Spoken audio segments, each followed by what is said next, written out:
Je vais déjà peut-être me présenter parce que certains d'entre vous me connaissent déjà. Donc déjà, bonjour à toutes et à tous. Je suis ravie d'être là aujourd'hui parmi vous. Donc moi, en fait, j'ai organisé jusqu'à l'année dernière les groupes d'échange. C'est peut-être par ce biais-là qu'on a pu se connaître. Donc je suis psychologue de formation et en fait, je suis là aujourd'hui puisque j'ai opéré un petit virage professionnel en mai 2024.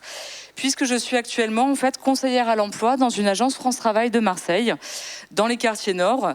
Et effectivement, je vais vous parler aujourd'hui de l'insertion, voire la réinsertion professionnelle quand on a une maladie chronique et un handicap.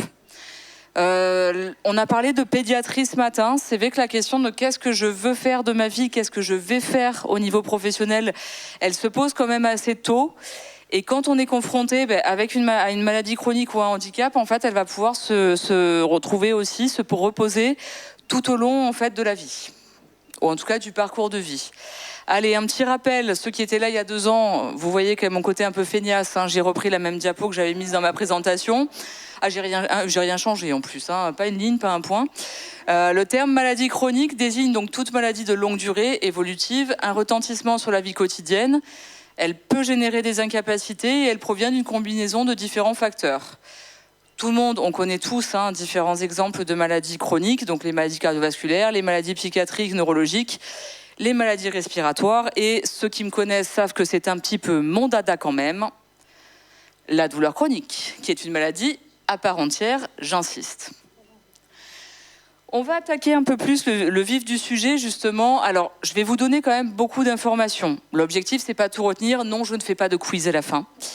Par contre, effectivement, c'est peut-être l'objectif en fait de cette présentation, c'est vraiment de vous donner en fait un regard peut-être différent sur en fait quand on est confronté à une maladie chronique et qu'on envisage, on doit retravailler finalement, qu'est-ce qu'on peut mettre en place, qu'est-ce qu'on peut faire. Et je dis ça aussi, et la présentation, je l'ai faite aussi en fonction, puisque je sais que je l'ai ressenti dans les personnes que j'accompagne maintenant depuis bientôt 2 ans, une certaine forme de fatalisme. Et c'est vrai que ça peut se comprendre. J'espère en tout cas que les éléments que je vais vous présenter aujourd'hui vont vous permettre justement peut-être de voir les choses différemment, que vous soyez concerné ou non. Donc quand on parle effectivement de l'insertion professionnelle des personnes en situation de handicap, il y a une notion qui est primordiale, en fait, c'est la reconnaissance administrative de ce handicap. Je vais vous expliquer après un peu plus pourquoi. Et en fait, il y a un concept qui est aussi, on va dire, principal, c'est la question de l'obligation d'emploi. En fait, elle concerne qui, cette obligation d'emploi ? C'est à la fois les personnes qui ont une RQTH, une carte mobilité inclusion. Les personnes, alors je précise aussi, c'est où, on n'est pas obligé d'avoir coché toutes les cases pour avoir bien évidemment cette reconnaissance. Ouais, ça ferait quand même peu de reconnaissance administrative. Il y a aussi les bénéficiaires de l'AAH, d'une pension d'invalidité ou d'une rente pour accident de travail ou maladie professionnelle. Petite précision pour ces deux derniers critères. Ça ne veut pas dire que parce qu'on a une pension d'invalidité, on a forcément l'obligation d'emploi. Je ne suis pas rentrée dans les détails non plus pour éviter de vous assommer, ce n'est pas le but. Et on a aussi les veuves et orphelins de guerre. Pourquoi on parle d'obligation d'emploi ? Alors ça fait bientôt 40 ans maintenant, l'année prochaine ça fera 40 ans. Un petit rappel, les entreprises de plus de 20 collaborateurs doivent employer au moins 6% de salariés en situation de handicap dans leurs effectifs. On sait que dans la réalité des faits, ça n'est pas forcément le cas. Certains préfèrent ou en tout cas sont amenés à payer les amendes. Mais j'ai envie de donner quand même un regard un peu plus optimiste sur ce point-là, puisqu'il y a quand même les choses avancent, doucement mais sereinement, et ça va être l'objectif justement de toute ma présentation. Les employeurs qui n'emploient pas les 6% de salariés vont devoir verser en fait une amende qui est reversée à l'AGFIP. Rassurez-vous, je vais expliquer un peu plus la structure dans les slides d'après. Donc effectivement, on a quand même pas mal de critères qui permettent d'avoir ce qu'on appelle cette reconnaissance administrative du handicap. Quand on parle de reconnaissance administrative, l'intérêt c'est quoi ? En fait, c'est de favoriser l'insertion professionnelle, puisqu'effectivement, il y a un handicap, on suppose qu'il y a plus de difficultés pour s'insérer ou se réinsérer. Et effectivement, en fait, l'obligation d'emploi, elle va permettre, alors certains peut-être diront sur le papier, mais en tout cas, l'objectif principal de la mise en place de la création de cette obligation d'emploi, c'est ça. C'est un accès facilité à l'emploi, donc une priorité d'embauche, notamment dans la fonction publique, des aides financières pour les employeurs. Je vous ai pas tout mis, mais en tout cas, c'était vraiment les principales. Des contrats aménagés, l'accès à des dispositifs spécifiques, donc les entreprises adaptées que je détaillerai un petit peu plus tard aussi, les établissements et services d'accompagnement par le travail. On ne dit plus d'accompagnement et d'aide par le travail depuis, je crois, l'année dernière. Donc ça, on est vraiment dans les ESAT sur un milieu qui est dit protégé. On n'est pas dans une entreprise classique, mais l'objectif, c'est vraiment de pouvoir adapter en fait aux besoins et par rapport à la situation de la personne concernée. Je disais justement l'adaptation aux besoins de la personne concernée. Deuxième bénéfice de la reconnaissance administrative du handicap, un aménagement de poste de travail. Cet aménagement de poste, il va être divers. Ça peut être par exemple un aménagement matériel.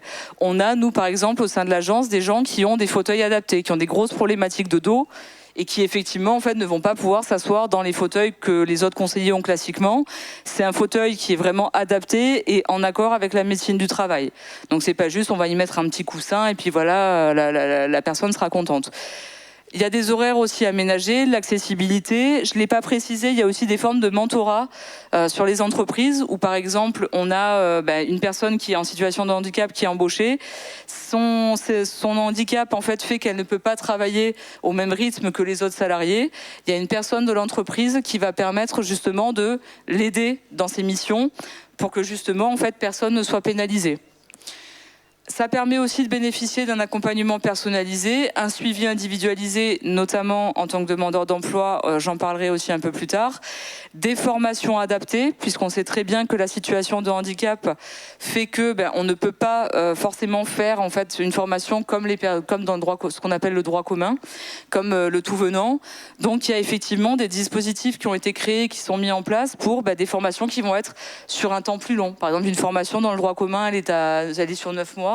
La formation adaptée, on va être sur 12 mois, 15 mois, pour permettre justement à la personne qui est formée de ne pas se mettre en difficulté non plus. On n'oublie pas en fait que quand on parle d'insertion, de réinsertion, l'objectif en fait c'est que la personne puisse retrouver un travail ou trouver un travail, mais que ça ne la mette pas en difficulté davantage, que ce soit vraiment en termes au niveau de ses problèmes de santé ou même dans le fait qu'elle se sente mal non plus sur son nouveau poste. Ça permet aussi, et pas des moindres, j'ai envie de dire, une protection renforcée donc, contre toute forme de discrimination liée au handicap, que ce soit dans le cadre d'une embauche, mais aussi dans le cadre d'un licenciement. Ça, c'est une petite partie, en fait, vraiment un résumé. Oui, Claire, une question ? Par rapport à la protection renforcée. Oui. En fait, si par exemple, tu ne peux plus occuper ton poste. Oui.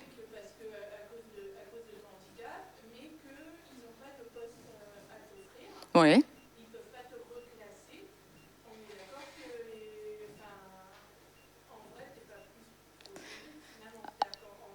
On va te proposer une rupture co.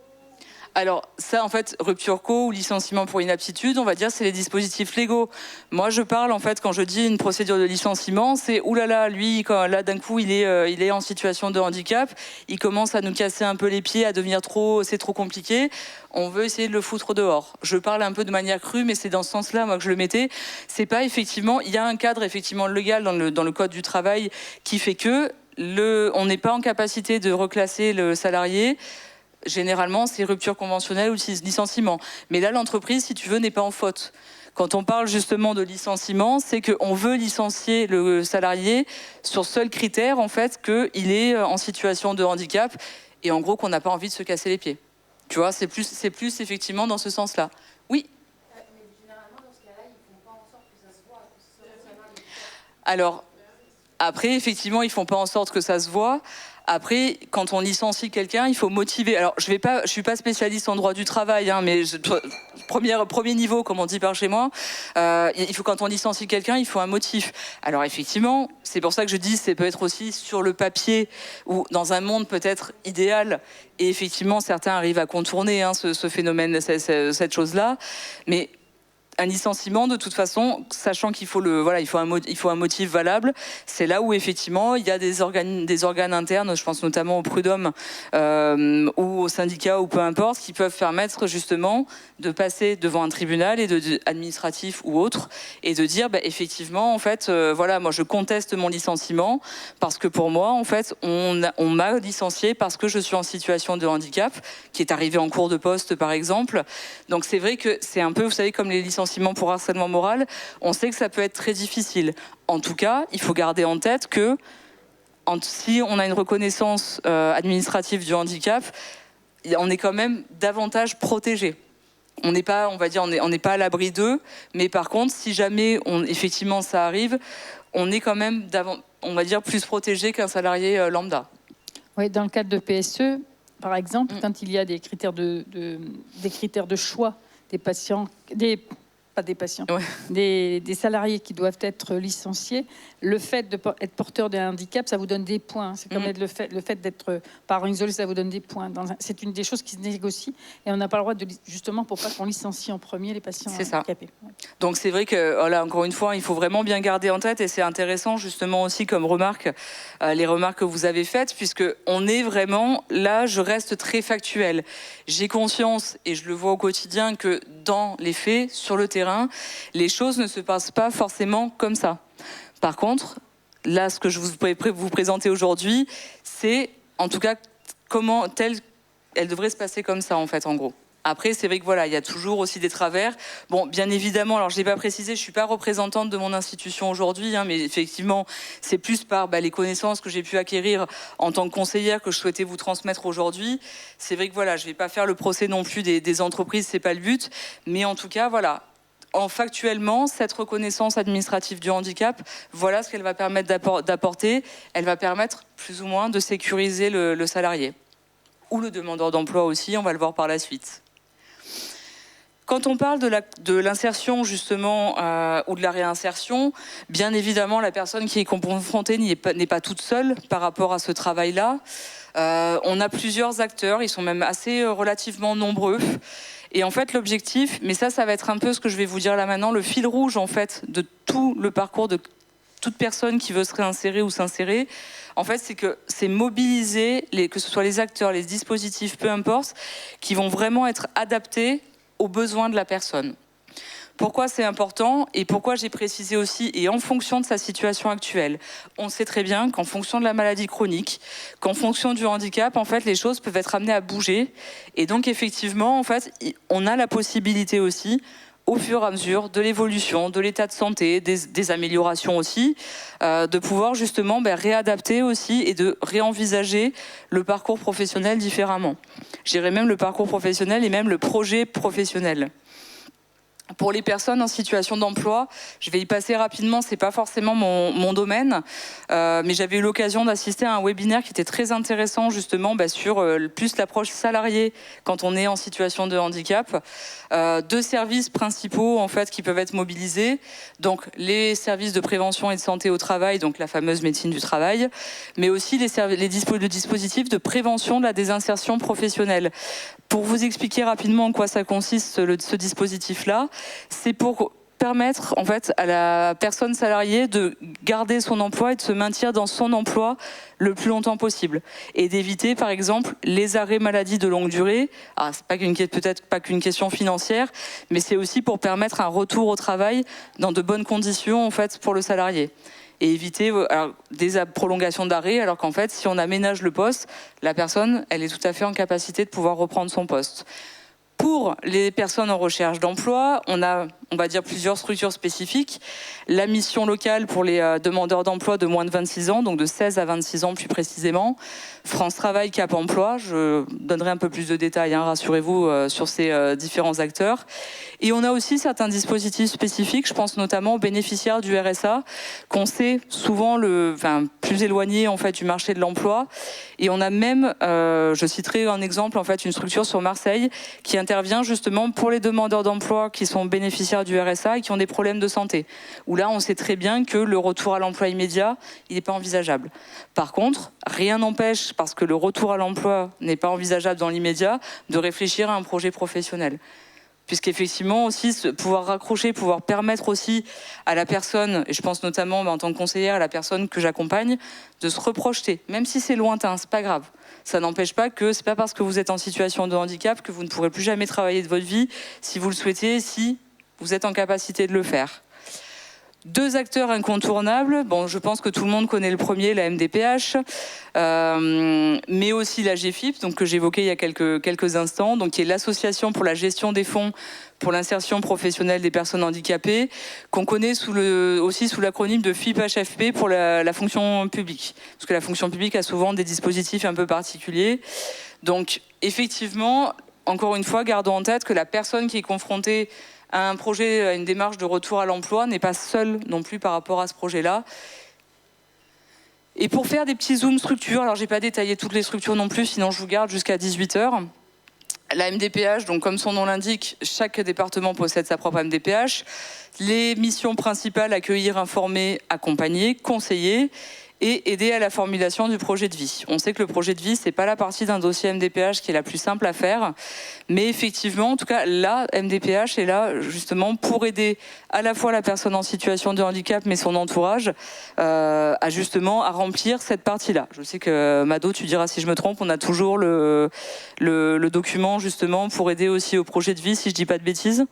Oui, alors nous, on a mis en ligne un document pour aider à rédiger son projet de vie, parce que souvent c'est la question qu'on nous pose. Ah oui, et puis nous, au niveau d'APZ, pour les adhérents uniquement, parce que c'est beaucoup de boulot, on fait des lettres de soutien pour les dossiers MDPH. Donc on a créé un document qu'il faut nous demander pour que vous remplissiez, pour que je puisse faire la lettre. C'est moi qui me charge de ces lettres, et Régine, elle commence à s'y mettre aussi.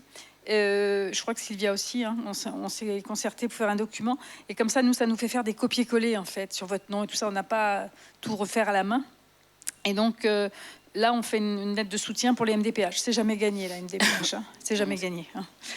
C'est pas parce qu'on fait une lettre que ça va être bon. Hein, non. Et justement, ça me permet de faire la transition avec justement une des missions aussi de la MDPH, donc qui est de gérer l'attribution de plusieurs demandes. Donc ça se passe par commission. Il faut savoir que les conseillers France Travail assistent aux commissions. Donc j'ai eu la chance d'assister à 2 commissions. Petit conseil, remplissez très bien votre dossier. Vraiment insister, charger sur les symptômes, ce genre de choses, parce qu'en fait, ce qui va être évalué, c'est le document.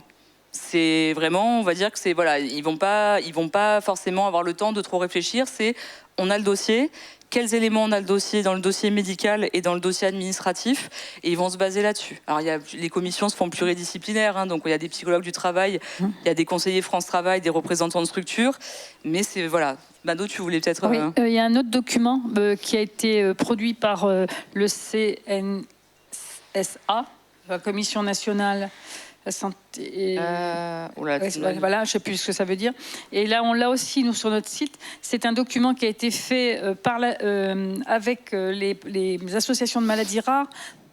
C'est un document complémentaire pour les maladies rares spécifiquement. Donc, vous pouvez rajouter celui-là. Ça ne mange pas de pain. Hein. Mais on sait qu'aujourd'hui, en France, il y a 4 MDPH qui sont en cessation de paiement. Donc, si on vous refuse, c'est qu'il n'y a plus de sous aussi. Et pourquoi? Vous savez pourquoi? Parce que les MDPH, c'est des fonds départementaux. C'est des fonds départementaux qui sont alimentés en grande partie par les taxes sur les ventes de biens immobiliers. Le marché étant planté, il n'y a plus de sous. Voilà. Et voilà. Écoute, je savais pas non plus, ouais. Mais effectivement, voilà, quand je disais de bien remplir le dossier, c'est vraiment, il faut que ce que vous envoyez à la MDPH soit vraiment au plus près. On va pas dire non, mais ils vont comprendre ou ils vont. Non, en fait, il faut vraiment se dire que.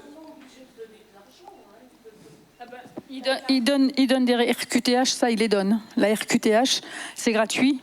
Hein, il y a la RQTH. Mais par contre, sur les aides, c'est là que ça plante. Hein. À Marseille, pour exemple, là, on a en ce moment un papa où la MDPH fait appel contre la décision du tribunal sur un enfant fortement handicapé. Hein. Donc, on en est là, quoi. Ouais. Juste une chose, tu peux me redire la RQTH?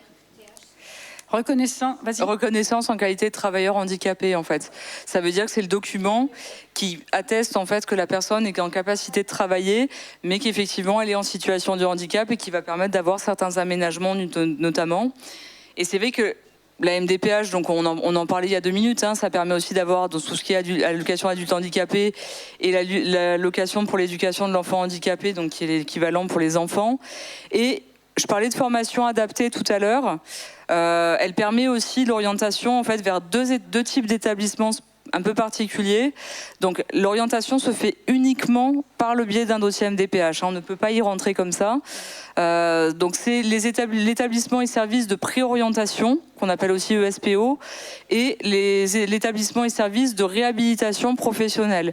Je vous ai donné quelques détails sur ces 2 établissements, puisque là, on est vraiment donc, dans le cadre des ESPO, on définit le projet professionnel, la personne ne sait pas ce qu'elle veut faire, ce qui peut arriver, et ce qui arrive même après en fonction dans le parcours professionnel, notamment quand on a eu justement un licenciement pour inaptitude. On a fait un métier pendant 20 ans, puis qu'est-ce que je vais bien pouvoir faire maintenant que je ne peux plus exercer ce métier. Donc c'est 14 semaines maximum sur une période de 24 mois pour aider à définir le projet professionnel. Et on a aussi les ESRP où là, le projet professionnel est défini et on va accompagner la personne en fait à mettre en place son projet d'insertion ou de reconversion, donc que ce soit sous le biais de formation, que ce soit sous le biais, enfin peu importe, les dispositifs qu'on peut mobiliser, les immersions, ce genre de choses. Et là, on est sur 1 à 3 ans, puisqu'encore une fois, on adapte aussi en fonction de la situation de handicap. Et il y a par exemple des stages obligatoires en entreprise ou en ESAT pour permettre de confirmer en fait le métier. L'objectif, en fait, c'est qu'en sortant de SRP, la personne puisse en fait retrouver un emploi, ou en tout cas se remettre en emploi immédiatement. La GFIP, donc là effectivement on est sur une structure nationale portée par 14 délégations régionales. Je vous ai mis en fait en copie écran, c'est tout simplement une copie écran en fait du site, puisqu'ils ont un site sur lequel si la question vous intéresse, je vous invite vraiment à vous rendre. Il y a quand même énormément d'informations, et notamment sur les aides financières disponibles, que ce soit de l'aide au parcours. Aide au parcours, c'est une aide qui peut être mobilisée de 500 € environ, si ça n'a pas changé entre-temps, pour justement permettre d'avoir un défraiement pour les frais de transport, pour des frais de restauration, quand on retourne en emploi ou quand on va en formation. Des aides à la création d'entreprises, enfin il y a vraiment tout un panel en fait des aides qui peuvent être disponibles. Ça va être aussi des informations sur les services qu'on peut mobiliser, donc pour appuyer plus spécifiquement le projet de la personne, que ce soit des aides techniques, des aides humaines, au déplacement, mais aussi des aides qui vont être en lien vraiment avec les partenaires de secteur et qui vont être définies en fonction du handicap. On a par exemple sur Marseille des associations qui sont plutôt dédiées au handicap cognitif, aux troubles 10, au handicap moteur, qu'on va justement, alors quand je dis on, c'est parce que les conseillers France Travail notamment, mais pas que, ont l'habilitation justement pour le faire, on va pouvoir mobiliser aussi ces aides-là, avec justement, selon les besoins de la personne qu'on accompagne. Et aussi, ce qui peut être toujours intéressant quand on est en recherche d'emploi, ça va permettre aussi d'avoir accès aux offres d'emploi, donc tous secteurs confondus, mais surtout, en fait, ce sont des offres d'emploi auprès d'entreprises qu'on appelle handi-bienveillantes. Handi-bienveillantes, ça veut dire quoi? Ça veut dire qu'elles sont favorables à l'insertion, pour embaucher des personnes en situation de handicap et pour y mettre les moyens. Juste pas parce que uniquement ça va permettre d'être au 6% et de ne pas payer l'amende. Et comme je vous le disais en tout début de ma présentation, sans faire du suroptimisme, on est vraiment quand même sur une évolution très progressive soit, mais sur une évolution de l'inclusion justement de l'insertion professionnelle, ce qui est plutôt une bonne chose. Elle est là. Les aides qui vont être mobilisables, en fait, ça me semblait important de faire un bref rappel quand même pour qui. Et en fait, on se rend compte qu'elles sont quand même mobilisables pour quand même pas mal de monde, puisqu'on a à la fois les demandeurs d'emploi, les stagiaires de la formation, les salariés publics, les alternants, les travailleurs indépendants, les personnes en stage et même les personnes en processus de recrutement dans une entreprise éligible. C'est-à-dire qu'une personne, par exemple, qui va se faire recruter, et je vais vous en expliquer davantage sur les slides d'après, en fait, on va pouvoir mobiliser ces services-là pour favoriser justement son accès au poste. Mais son accès au poste, son embauche, mais aussi la mise en place, effectivement, la mise en place de la personne sur son poste. Donc je vous ai présenté, je vous ai mis une copie écran rapide des différentes aides, j'en ai déjà parlé, effectivement, elles sont quand même très variées. L'objectif, c'est qu'elles puissent vraiment, en fait, encore une fois, cibler en fonction des besoins de la personne. Il y a peut-être des... Voilà, j'ai quand même un champ d'action qui est quand même assez large. L'objectif, c'est que voilà, on a besoin d'une aide humaine. Voilà, qu'est-ce qu'on peut mobiliser? On a besoin d'une aide à la formation. Qu'est-ce qu'on peut mobiliser? Et on peut mobiliser aussi les services d'appui spécifiques. C'est les fameux services, je vous disais, par exemple, pour vous donner un exemple d'une personne que j'ai accompagnée, qui avait un trouble du neurodéveloppement, qui montait son entreprise, qui rencontrait de grosses difficultés par rapport à tout ça. On a mobilisé justement des acteurs de terrain et notamment une association qui est sur Marseille, qui lui a permis, en fait, qui l'a accompagné dans son démarrage d'activité, qui a permis, en fait, avec l'appui d'une neuropsychologue, de vraiment bien cibler, en fait, quel besoin, en fait, finalement, sa situation de handicap, sur quoi elle l'impactait dans le cadre de sa création, et de pouvoir mobiliser justement une aide humaine, notamment pour l'aider dans tout ce qui est démarche administrative. Rappelez-vous, vraiment, c'est vraiment ce fil rouge-là, c'est avoir conscience et savoir dire quels sont les besoins qu'on a. C'est ce qui va vraiment être la base de la démarche de retour à l'emploi et favoriser aussi tout le travail des acteurs de l'accompagnement. Pour les salariés, je fais très vite, comme je vous le disais, c'est pas vraiment mon champ de prédilection. Mais là aussi, effectivement, il y a quand même plusieurs dispositifs qui existent pour faciliter la reprise. Donc, soit si le retour immédiat après un arrêt n'est pas envisageable, soit si la personne ne peut plus du tout en fait, revenir sur son poste initial. 3 dispositifs, la visite de pré-reprise. On aide le salarié à reprendre son emploi. On essaye d'émettre aussi des préconisations qui vont permettre à la personne de se maintenir dans son emploi, donc des adaptations, des aménagements, et aussi réfléchir aux modalités de reconversion si effectivement on se rend compte que ça n'est pas possible. On rappelle quand même que l'objectif, c'est de ne pas mettre en difficulté les salariés. Le temps partiel thérapeutique qui va permettre, lui, de reprendre son travail progressivement, donc sur la base d'un planning adapté. Et on a aussi l'essai encadré, donc lui, c'est vraiment, on n'interrompt pas finalement les indemnités journalières, on teste et on voit. C'est vraiment, c'est très résumé de manière un peu rapide, mais c'est vraiment ça en fait. C'est est-ce que finalement, en fait, la personne, sa situation de santé s'est rétablie au point qu'elle peut reprendre son travail, ou est-ce qu'effectivement, en fait, ça va pas forcément être possible. Le domaine quand même que je connais beaucoup mieux, donc c'est effectivement pour les demandeurs d'emploi.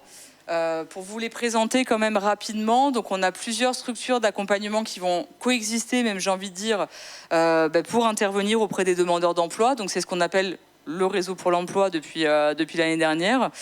Donc on a différentes structures, je vais vous les présenter rapidement. Voilà, hein, l'objectif de toute façon c'était vraiment qu'on arrive plutôt vraiment que vous arriviez à cibler qui fait quoi et qui ne fait pas quoi. Donc on a effectivement dans le réseau pour l'emploi France Travail pour les demandeurs d'emploi à partir de 16 ans jusqu'à l'âge de départ légal à la retraite. On a aussi Cap Emploi, donc pour les personnes bénéficiaires d'une obligation d'emploi. Alors je précise en fait, j'ai précisé que depuis 2022, on avait un lieu, le fameux LUA, qui est le lieu unique d'accueil, où on a en fait des conseillers Cap Emploi qui interviennent au sein des agences, qui viennent 1 ou 2 jours par semaine sur les agences, puisque je sais qu'auparavant, en fait, on pouvait être orienté directement vers Cap Emploi, c'est plus le cas aujourd'hui. En fait, ça passe forcément par des conseillers France Travail, puisque parmi les conseillers France Travail, on a plusieurs types d'accompagnement, et on a aussi des personnes justement qui sont ce qu'on appelle référents TH, donc pour les qui ont une expertise supplémentaire pour l'accompagnement des personnes en situation de handicap. Et effectivement, en fait, Cap Emploi peut toujours intervenir, hein, ça c'est pas, mais effectivement, les personnes ne peuvent plus aller directement à Cap Emploi pour se faire accompagner. On a aussi les missions locales, donc pour les jeunes de 16 à 25 ans. On peut, comme je sais précisé un peu au-dessus, donc accompagner à partir de 16 ans à France Travail. Dans les faits, en fait, on va vraiment voir en fonction de la personne qui est accompagnée. Est-ce qu'elle souhaite être accompagnée par la mission locale? Est-ce que sa situation nécessite que c'est plus cohérent? Est-ce qu'elle ne le souhaite pas? On va vraiment, encore une fois, adapter aussi par rapport à tout ça, par rapport à sa situation. Et si effectivement, elle ne souhaite pas être accompagnée par la mission locale, elle va être accompagnée sur une agence France Travail. Et enfin, on a aussi donc, le conseil départemental, donc une délégation d'accompagnement pour les personnes qui présentent des freins sociaux et ou de santé qui sont trop importants pour envisager un retour à l'emploi immédiat. On sait qu'on est amené, et je pense notamment aux bénéficiaires du RSA qui doivent être inscrits depuis le 1er janvier 2025 en tant que demandeurs d'emploi. Parfois, la situation de santé ou les freins sociaux font que ce n'est pas possible d'envisager ce retour à l'emploi dans l'immédiat. Il y a donc une délégation auprès du conseil départemental qui va se faire, le temps que ça se solutionne aussi. Et ensuite, les personnes vont pouvoir repartir sur un accompagnement France Travail. Je fais une petite parenthèse. Puisqu'on a au sein des agences aussi un accompagnement qui est un peu particulier pour les personnes qui présentent des freins sociaux et ou de santé. C'est un accompagnement sur lequel j'ai eu la chance d'intégrer depuis le 1er janvier, où effectivement, en fait, ce qui va changer en fait par rapport à l'orientation conseil départemental, c'est que ces personnes-là, on peut quand même envisager, on va dire à plus ou moins court terme ou moyen terme, un retour à l'emploi.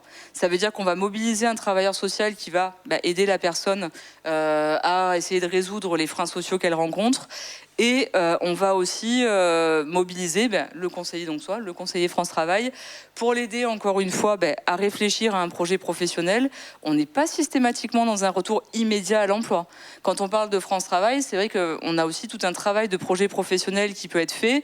Et que c'est notre rôle aussi de conseiller. Ça ne va pas être de dire demain vous allez retrouver un travail. Si c'est le cas et que c'est ce que vous souhaitez, très bien. On sait qu'on a quand même des situations, et notamment quand on a des cumuls de freins, qui font que ça peut être plus compliqué. Mais en tout cas, rien n'empêche et rien n'est incompatible avec l'idée de se reprojeter sur justement ce retour à l'emploi éventuel. Un petit focus justement sur France Travail. Donc pareil, je ne vous ai pas développé en fait quand je vais parler de l'offre de service, parce que sinon là, pour le coup, on y est jusqu'à demain matin. Mais en tout cas, comme je l'expliquais aussi, il y a plusieurs modalités d'accompagnement, des dispositifs, des prestations qui vont être adaptés. Donc les modalités d'accompagnement, c'est au sein de France Travail. Les gens, leur niveau d'autonomie, les problématiques rencontrées. On a des accompagnements qui sont plus ou moins intensifs, qui peuvent aller de... On voit son conseiller une fois tous les 6 mois, tous les 3-4 mois, ou effectivement tous les mois. Pour les personnes, en fait, c'est vraiment encore une fois le fil rouge, vraiment s'adapter en fonction des besoins et de la situation actuelle. Donc les acteurs, effectivement, donc à France Travail, c'est qui ?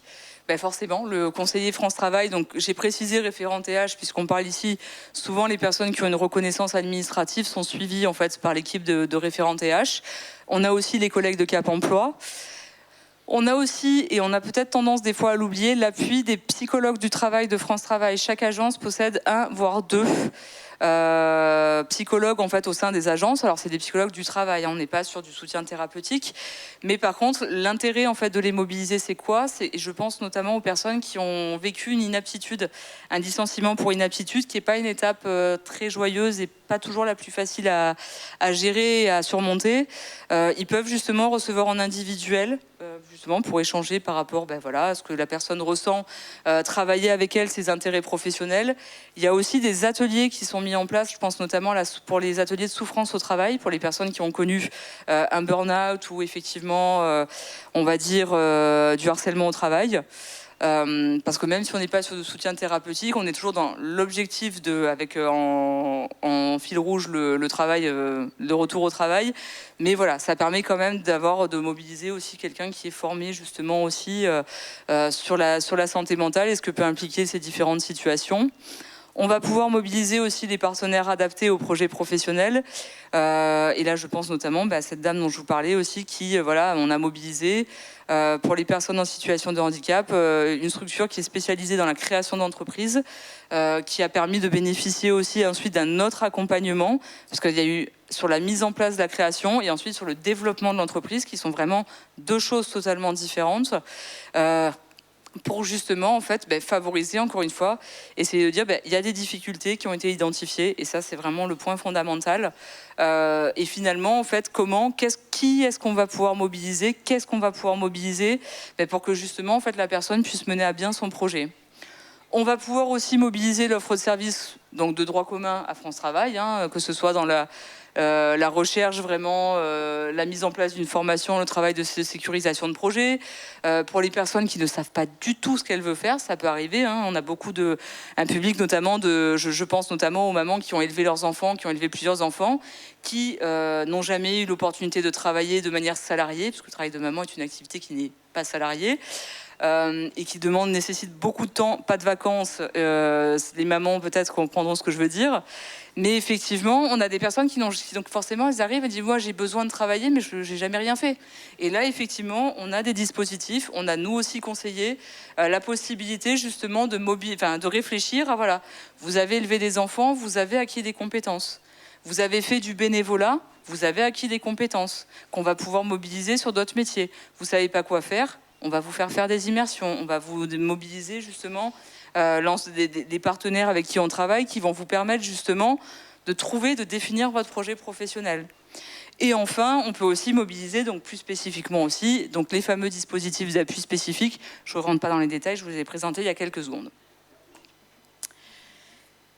Dans le cadre aussi d'un projet d'insertion ou de réinsertion, comme je vous le disais, la reconnaissance administrative du handicap, elle va vous permettre... Alors, je ne vais pas tout vous lire parce que c'est l'après-midi, je pense que ça va être un peu pénible pour tout le monde. Pour vous résumer dans les grandes lignes, il y a aussi des structures d'emploi, donc des entreprises qui sont adaptées, qui vont permettre à la fois de retrouver un emploi, mais aussi de bénéficier pour certaines d'un appui justement socio-professionnel, de réfléchir à un projet. L'avantage, notamment pour ces structures, c'est que ce sont des structures spécifiques, mais qui ont les mêmes droits et les statuts, les mêmes droits pour les salariés que le droit commun. Donc il n'y a pas, effectivement, comme certaines autres structures pour lesquelles ce n'est pas le cas. On a aussi des entreprises de mission d'intérim où c'est le délai des contrats est un peu plus élevé. Et quand même, pour en dire deux mots, l'insertion par l'activité économique. Donc là, on est vraiment sur un dispositif mobilisé pour les personnes qui sont très éloignées de l'emploi. Et qui va permettre justement de mobiliser des chantiers d'insertion. Les chantiers d'insertion, c'est des contrats, on va dire en moyenne d'une 20aine d'heures, et qui vont faire justement que la personne, notamment je pense pour les personnes qui n'ont jamais travaillé, de se retrouver justement avec, on reprend un rythme. En fait, finalement, de travailler, c'est quoi ?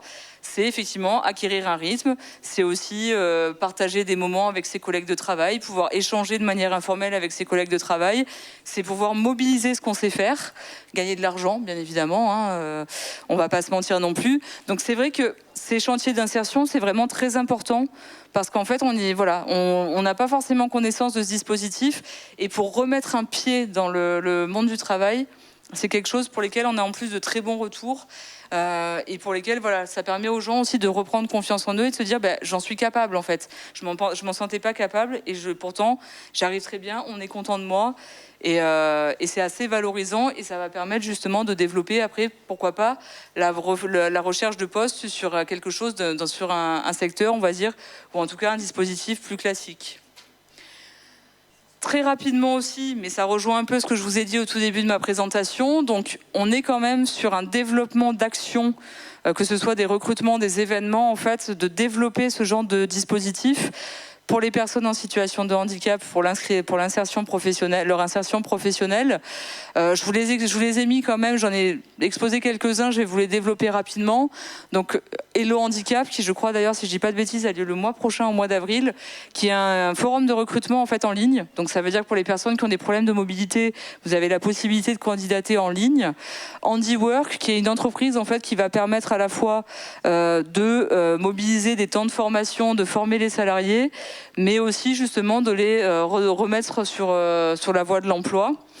Il y a aussi tout ce qui est organisé par les agences au sein de France Travail. On a un site qui s'appelle Mes événements emploi, qui permet justement d'avoir accès à tous les événements et de s'inscrire en toute autonomie sur justement quels sont les job dating. Il y a des job dating qui sont exclusivement réservés aux personnes en situation de handicap. Les choses avancent. Quand je dis que les choses avancent, c'est pas juste parce que j'ai envie d'être très très optimiste, parce que je suis contente d'être là, c'est parce qu'aussi c'est une réalité de terrain. Donc, on a effectivement ces dispositifs-là. Il y a des événements spécifiques. Je pense notamment au Duo-D, qui est une journée d'immersion en entreprise qui se fait en doublon avec un salarié de l'entreprise. Le Duo-D, on l'évoque souvent dans le cadre de la Semaine européenne pour l'emploi des personnes handicapées. Sachez qu'en ce dispositif est mobilisable tout au long de l'année. Alors, on le met beaucoup en avant en novembre quand il y a justement cette semaine européenne. Mais en tout cas, ça peut être mobilisé et pareil, ça peut permettre de trouver un emploi. On a des gens qu'on a accompagnés sur l'agence qui ont retrouvé un emploi justement parce qu'ils ont fait une journée en fait de duo-day. Ça a bien matché. Alors, c'est pas systématique, mais en tout cas, ça peut quand même fonctionner. Et la personne, effectivement, a pu bénéficier d'un contrat par la suite. Il ne faut pas oublier que la recherche d'emploi, c'est aussi finalement en fait se retrouver un CV parmi tellement d'autres CV, donc tout ce qui va permettre de pouvoir se démarquer justement, sans faire tout et n'importe quoi, c'est aussi bon de pouvoir l'utiliser. Et petit exemple, effectivement, je pense notamment à l'atelier France Travail Cap Emploi qui s'appelle Emploi et Handicap, qui nous on organise sur l'agence régulièrement et qui est co-animé justement avec un des collègues de Cap Emploi. Pour terminer, et encore une fois, il n'y aura pas effectivement d'interrogation surprise là-dessus.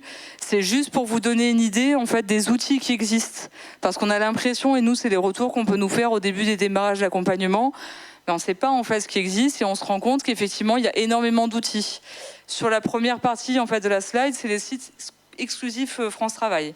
On a l'Emploi Store qui permet d'avoir des outils pour faire un CV, une lettre de motivation. Ça vous met en fait en lien avec des petites applications en fonction de vos besoins. Il y a une barre de recherche qui peut vous y aider. Mes événements emploi, vous cherchez un job dating, une détection de potentiel, ce genre de choses. Vous pouvez vous y inscrire si vous êtes demandeur d'emploi sans demander l'autorisation de votre conseiller. Les emplois de l'inclusion, là c'est vraiment toutes les offres de chantier d'insertion. Métier-Scope, qui est un site qui va permettre, vous souhaitez par exemple mettre à jour votre CV, vous faites le métier de animateur. C'est un site qui va vous donner à la fois toutes les compétences qui sont attendues pour ce poste, mais aussi qui va vous aider justement à trouver un peu sur votre secteur quel est le marché du travail sur ce type de poste sur votre secteur, mais aussi pour les personnes qui ne peuvent plus, imaginons, faire animateur, quels sont en fait les autres postes qui mobilisent les mêmes compétences, les mêmes centres d'intérêt. Donc on ne peut plus faire animateur, mais qu'est-ce qui vous a plu dans le métier d'animateur ? Et qu'est-ce que finalement, en fait, vers quel métier vous pourriez vous tourner aussi ? La bonne boîte où vous trouvez en fait les coordonnées des différentes entreprises qui existent sur le secteur, et un site aussi Mes aides, ou pareil qui référence toutes les aides au niveau national qui sont mises à disposition pour les demandeurs d'emploi et les critères justement d'obtention. Et en deuxième partie, effectivement, on a les sites donc des structures que j'ai évoquées tout au long de cette présentation. Cap Emploi, la LMDPH, l'Union nationale des entreprises adaptées, où vous trouvez justement leurs adresses, la GFIP, les entreprises de travail temporaire d'insertion, et le FAGER qui regroupe toutes les informations sur les structures de type ESPO, ESRP dont j'ai parlé tout à l'heure. Donc il y a énormément d'outils. Effectivement, c'est compliqué. Je comprends aussi que ce soit compliqué de pouvoir en avoir connaissance. Si effectivement certains d'entre vous sont dans cette démarche d'insertion, de réinsertion, vraiment, j'insiste, gardez en tête le fait que c'est possible. Mais la base du travail que vous allez pouvoir faire avec votre accompagnateur, quel qu'il soit, c'est vraiment de bien cibler les besoins que vous avez, de bien les évoquer, pour pouvoir justement permettre de mobiliser l'ensemble de l'offre de services, quelle qu'elle soit encore une fois, qui est mise à votre disposition. Il me semble, si je ne dis pas de bêtises, que ma présentation est terminée. Merci beaucoup en tout cas de votre attention et n'hésitez pas si vous avez des questions.